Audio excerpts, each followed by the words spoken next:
United Nations. The United Nations said Monday that the 5-year-old conflict in Yemen has taken a devastating toll on the country's children, with thousands killed, maimed and recruited to fight since the war began.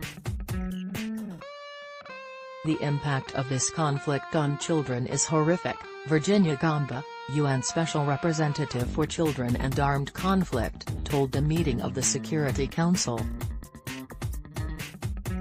All parties to the conflict have acted and reacted militarily to events resulting in the use and abuse of children in multiple ways. Since monitoring began in Yemen in April 2013, before the conflict erupted, until the end of the 2018, Gamba said more than 7,500 children have been killed or maimed and more than 3,000 have been verified as recruited or used, and there have been more than 800 documented cases of denial of humanitarian access to children. Gamba said children reportedly have been forcibly recruited from schools, orphanages and communities to fight on the front lines, man checkpoints, deliver supplies or gather intelligence. File: a 17-year-old boy holds his weapon in high dam in Marib, Yemen, July 30, 2018. Last year, over half of the children recruited were under the age of 15. During that period, the UN says more than 200 were killed or maimed while being used by the warring parties. Gamba called out the Iranian-aligned Houthi rebels for recruiting the majority of the children, followed by the Popular Resistance, Yemen Armed Forces and Al-Qaeda in the Arabian Peninsula. The numbers I present to you today represent a mere fraction of violations committed against children in Yemen, she told council members. In addition to harmed child soldiers, Gamba said of the more than 7,500 children killed or maimed between 2013 and 2018, nearly half of the casualties were caused by Saudi coalition airstrikes. Another 40% of such casualties came in ground fighting, including shelling and mortars. Gamba said Houthi rebels were largely to blame, followed by Yemeni government forces, among others. It is not the first time the UN has called out the Saudi-led coalition or the Houthis for harming Yemeni children. But while both sides say they avoid harming civilians, the toll continues to rise. Redeployment of forces. The UN has been working to end the conflict. On Monday, Special Envoy Martin Griffiths offered a glimmer of hope that the parties might be ready to take a first step away from the battlefield. He told council members that both the Saudi coalition-backed Yemeni government and the Houthis have accepted a detailed redeployment plan to begin moving their fighters away from the crucial Red Sea port city of Hadida. File: Houthi militants patrol a street where pro-Houthi protesters demonstrated against the Saudi-led coalition in Hadida, Yemen.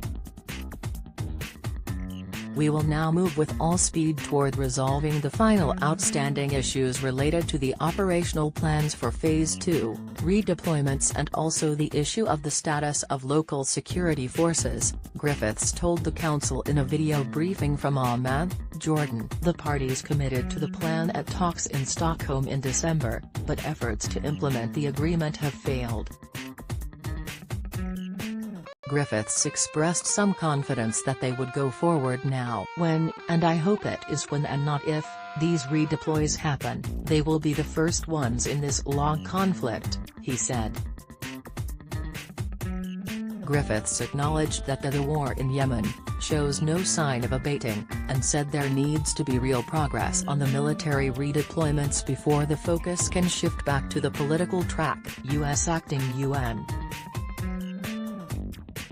Ambassador Jonathan Cohen welcomed Houthi acceptance to Phase 1 of the withdrawal plan and said Washington would be watching closely to see if they make good on that agreement. Funds urgently needed. Meanwhile, UN humanitarian operations in Yemen are at risk of running out of money in the coming weeks.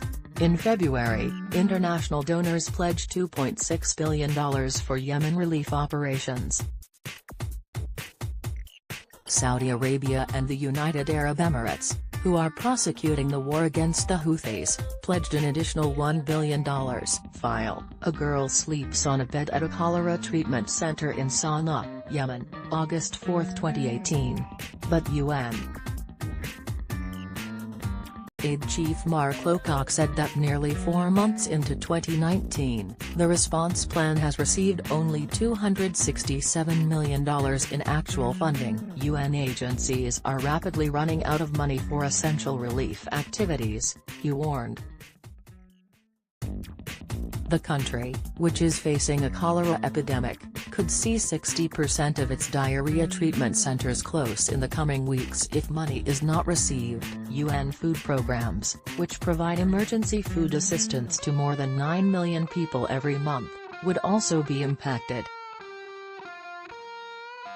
Closing or scaling back such programs, at a time when we are struggling to prevent widespread famine and roll back cholera and other killer diseases, would be catastrophic, Lowcock said. He also warned that a potential environmental disaster is brewing off of Yemen's Red Sea coast. Lowcock said that an oil tanker used as a floating storage and offloading facility, and which is 8 kilometers off the coast at the Ras Isa terminal, is old and has not received any maintenance since 2015. It has about 1.1 million barrels of oil on board. Without maintenance, we fear that it will rupture or even explode, unleashing